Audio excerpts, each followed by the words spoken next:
Iyon ka, tingnan mo ang encyclopedia. Ang gisulti sa encyclopedia, the Roman Catholic Church was founded by Jesus Christ. Pero ang imong explanation ganina, na wala pa ang Roman Catholic anang panahon na. Kanang the Roman Catholic Church nga itong gihisgutan. Tungod kay gigamitan ng word nga definite article nga da. Dili na pwede himuong Katolik, dili na pwede himuong one Roman Catholic whatsoever. Imo paning padayunan sa pag-uyon nga ang encyclopedia the Roman Catholic yun ang gitukod, dili ang laing ngalan. Kaya mo may nailhan sa karoon nga panahon, alag butang ng Seventh Adventist.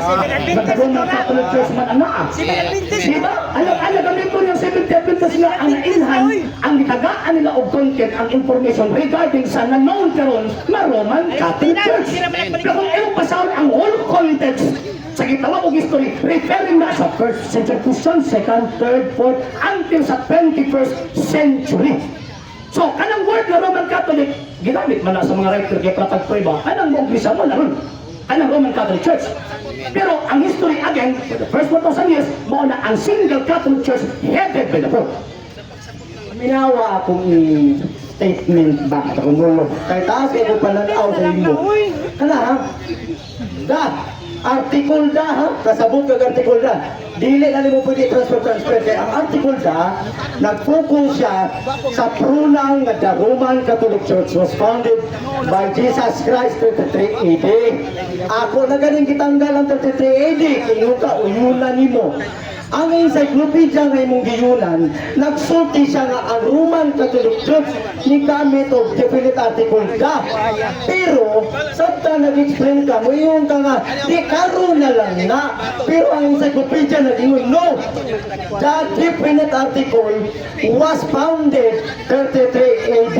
Asay tama ni, ang encyclopedia o ikaw? Sa kanyo, Roman Catholic Church? Pronoun? Baka mga pronoun lang. Dili na pronoun. Kung pronoun pala siya, dili na mo gamit ang definite article. Gamitan lang indefinite article A. Kung improper, tawag ini nga not proper noun. So kay proper noun mo sa walang nigamit o definite article da, pag-specify nga particular ang gisbutan and that particular subject, mauna ang ginanlan nga Roman Catholic Church. Pero wala nagpasabot nga kanang Roman Catholic Church, mo naging muna, mo naging nga no, hindi, mo na ilhan karon. Mo na ilhan karon. Ba't pasakala mo ang konteksto? Diba? Nagpailagot ang professional. Napagkamanita mo pa sa konteksto. Basta ang konteksto, di ba naman ko? Contextually, empirically, kanak na Catholic Church, mauna ang Roman Catholic Church, kaya for the first 1,000 years, there is only one Catholic Church and nag-exist, and that Catholic Church, mauna ang Roman Catholic Church. Amen. Pamina mo ha, ayaw mag-email. Ay ano din mo mag-email ha? Akong gipangupahan na ba? Ang encyclopedia, ang gigamit da Roman Catholic Church. Wala siya magingon nga Catholic o Roman Apostolic. Wala. Tungod kay gigamitan niya ni Romulo, definite article nga da. Dili mo nang transfer. Pwede mo na sila mailan, pero dili tanan mo pwede mailan. Niya ang akong question. Kanang definite article nga the Roman Catholic Church, historically, pakitay ko first century kay gimension na gina nga 33 AD. Pakitay lagi ko Romulo. O the any statement hangtod 2nd century na lang.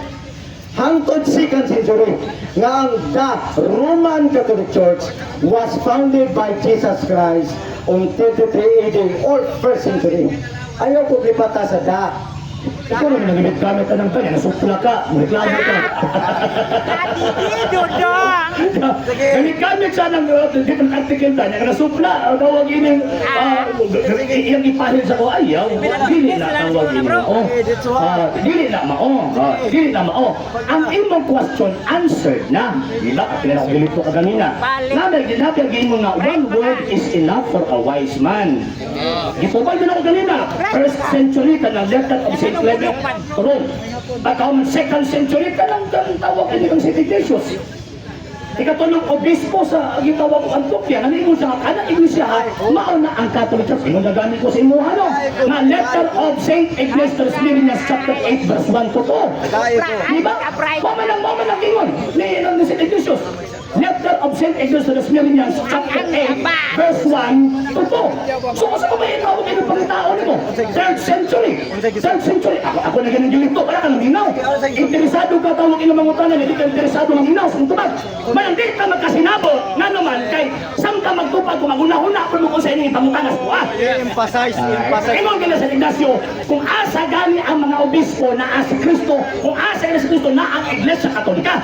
And that Iglesia Katolika, according sa kasaysayan, for the first 1,000 years, there is only one Catholic Church ang naa. Yes. And that Catholic Church, wala ang Roman Catholic Church. Pero takot! Sa hindi pa po nakapag-follow sa mga pages po natin, i-follow nyo po yung mga pages po natin, RJ Horolanciano II TV Apolia Punto Argumento page, Kuya Apologies TV page, and RJ's Vlog 2022.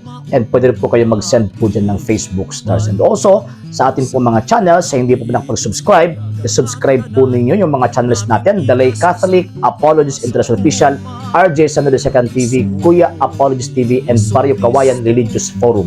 And pwede rin po kayo mag-send po dyan ng super sticker, super chats, and super thanks. And maraming salamat po sa mga kapatid at mga Katoliko na ulis pong tumutulong sa programa po natin.